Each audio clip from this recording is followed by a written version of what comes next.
podcast called Who's Who Book Club.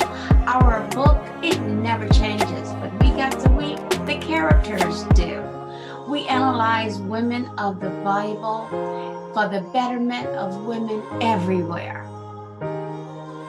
Cheryl, if we were to stitch together all the women of the Bible, you know what we'd have? No. We'd have a good-looking document of clothing, because we would have multiple beautiful threads of color.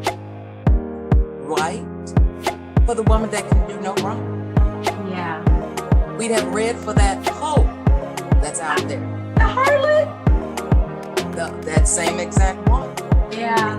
Green for the woman that's been tried, tested, but the most important part is she's passed her test.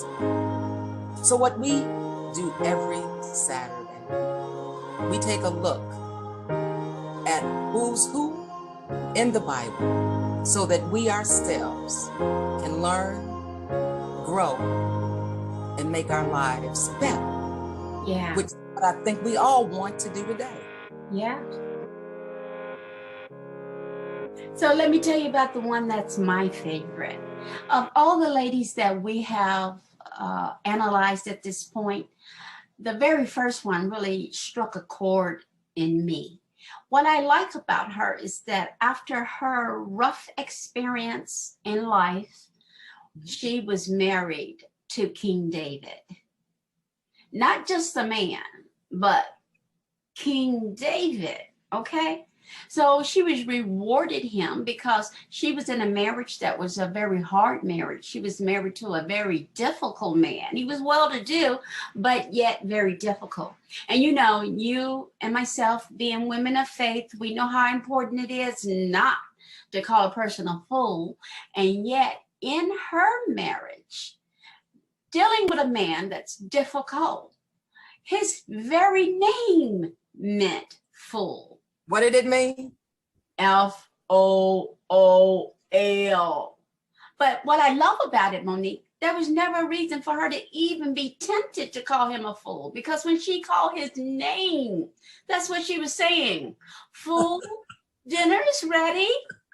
Fool, go and plow the field. Fool, the camel needs some water. I love the story of Abigail. And she went to say, fool, go take out the garbage. I don't think they had to go take out the garbage then. They probably burned it. I'm sorry, that is burnt it. Oh no, they didn't burn it, because that would have been a sacrifice of some sort, right? So far, who for you has been your favorite? I would have to say for me, it would have to be Sarah. And why do I say Sarah? Like Sarah, I'm not a young woman. Young, I'm not in my 20s, but I'm not going to tell you exactly how old I am, but I'm not in my 20s. But from Sarah, in her life, we have seen and we know that she's had troubles, instances where she wasn't doing what was right. But the key for me is that throughout her life and her troubles, she has found success and blessings in her latter years. And for me, that gives me hope for whatever I think has been my issue, my problems in the past. It is never too late for it to get turned around.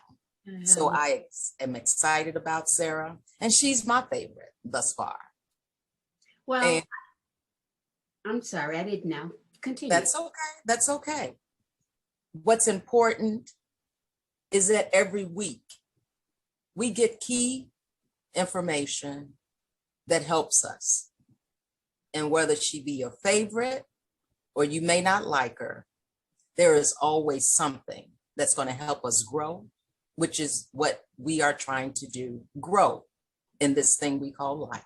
Right. Well, you know, the women so far, and I think it's about 15 or 16 women we have analyzed thus far. I love that you picked Sarah, but I say slow up, hold up. You're not old enough yet. The only thing you got like Sarah going on right now is that you're a good looking old broad. You look Say, good. say that one more time because I didn't hear you. What, for the people in the back? I Say see it in the microphone. looking old woman. But no, I get it, but slow your road, okay? You're not that old yet. But YouTube, what we really want you to know that the premise of our podcast is simply to convey that you don't have to have lived a life in order to learn from that life. Every mistake made, you don't have to have made it. There's some mistakes you can sidestep with your stilettos on. And what you want to do with those red bottoms is to be able to step out of your sorrow, your pain, Make it real, Mo. struggle into something that is progress, excitement, going further and better is what the goal is in living this thing we call life today. I think you just really made it real. I mean, I've been silly along the way, but you just made it real because women really can learn from these women, the great takeaways that we've been talking about. So you too, if any of this resonates with you, we ask that you hit like and subscribe and meet us every Saturday on Clubhouse at 9 a.m. Pacific. That's 11 a.m. Central. So we hope you will join us. Yes. Any last words you want to say, Mo?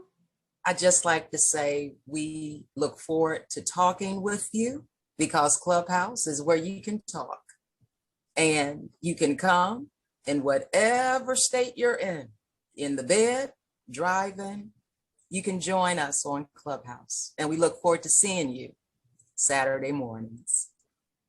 Well, she have summed it up. All right. Talk to you later, Mo. See you later, Cheryl.